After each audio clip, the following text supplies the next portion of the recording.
I am terribly sorry for any hurt that I've caused. Why this sportscaster went on national television to apologize for what she did. And from combat boots to the Miss America pageant. G.I. Jill, and that's who I am. G.I. Jill.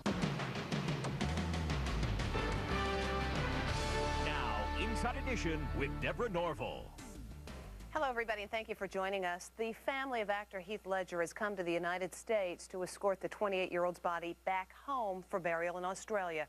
Paul Boyd has more on Ledger's long voyage home.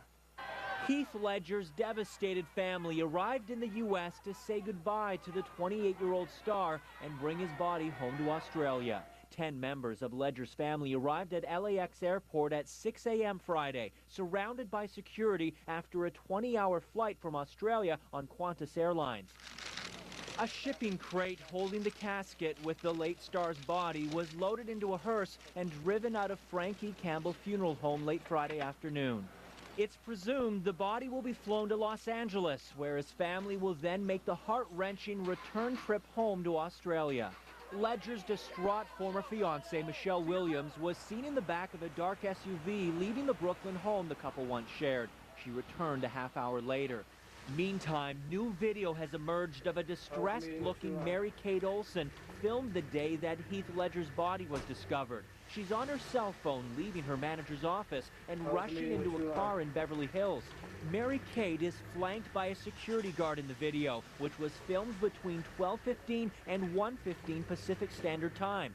That's the same time period Ledger was discovered naked and unconscious on his bed by his masseuse. Police now say Mary-Kate actually received 4 frantic phone calls from Ledger's panicked masseuse, not the 2 initially reported. 3 of those calls came before the masseuse, Diane Wolozin, called 911. Here's the new detailed timeline. 3:17 p.m., Wolozin calls Mary-Kate. The conversation lasts 49 seconds. 3:20 p.m., Mary-Kate receives a second call from the masseuse. They spoke for 1 minute and 39 seconds. 3:24 p.m., Wolozin makes a third call to Mary-Kate, lasting 21 seconds. 2 minutes later, the masseuse calls 911 at 3:26 p.m. She then phones Mary-Kate for a final 4th time after paramedics and the actress's personal security guards arrived on the scene. Despite the bizarre sequence of events and delay in calling 911, authorities say Ledger had already been dead for some time while Wolozin repeatedly rang Mary-Kate. But the masseuse might face some legal trouble. It's been learned Wolozin is not licensed to practice massage in New York State, a crime that could land her in jail for up to 4 years. All licensed massage therapists are required to know CPR. Speculation continues about the cause of the Oscar-nominated actor's untimely death. Police have said they suspect a drug overdose. Now, the late actor's publicist says he was suffering from the flu in the days before his death. People die from the flu all the time. People often die from accidental or intentional medication overdose. And the fact that we have 2 significant factors like that may well be enough to cause a death.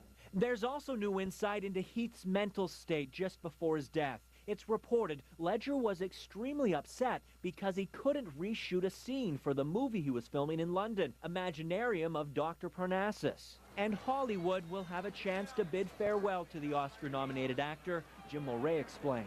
At the Screen Actors Guild Awards on Sunday, Hollywood pays tribute to performers who passed away the previous year. But foremost in their minds is the shocking and sudden death of actor Heath Ledger. When somebody that young passes, it's tragic. He was a phenomenal actor. And we're now learning more about Mary-Kate Olsen's role in all the drama surrounding Heath Ledger's death, including a report of a romantic relationship between the two. April Woodard with more on the Mary-Kate connection.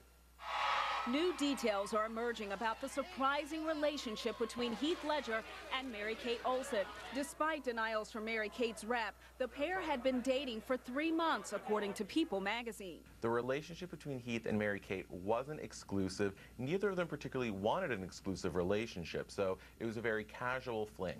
The magazine writes their bond was based on a mutual love for partying.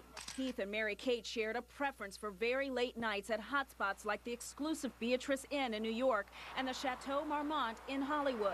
They loved going out late at night and just partying into the wee hours of the morning. They even liked smoking the same cigarettes, Marlboro Reds. They were like kindred spirits in terms of their partying. New York City police are denying reports that detectives plan to question the 21-year-old about the phone calls from Heath's masseuse.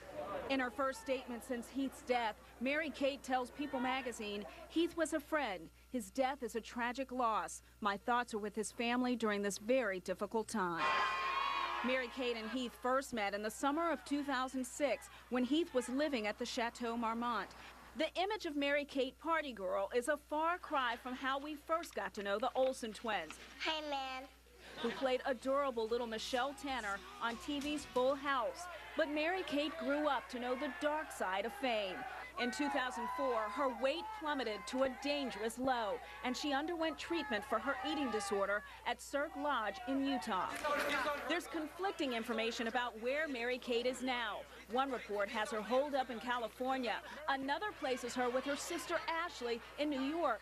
She reportedly hung out Thursday night at Pianos, a bar on the Lower East Side just blocks from the apartment where Heath lived and died. The sisters were said to be subdued, but went on to another bar, Sweet Paradise, where Mary-Kate was seen on the dance floor. Later in the broadcast, we'll have more on Heath Ledger, including an exclusive interview with a woman who says she bought drugs for the star. Who knew that playing hide and seek as a little kid would come in handy in the future? One 21-year-old is awfully glad she perfected those skills when she hid from several folks who broke into her house while she was there alone.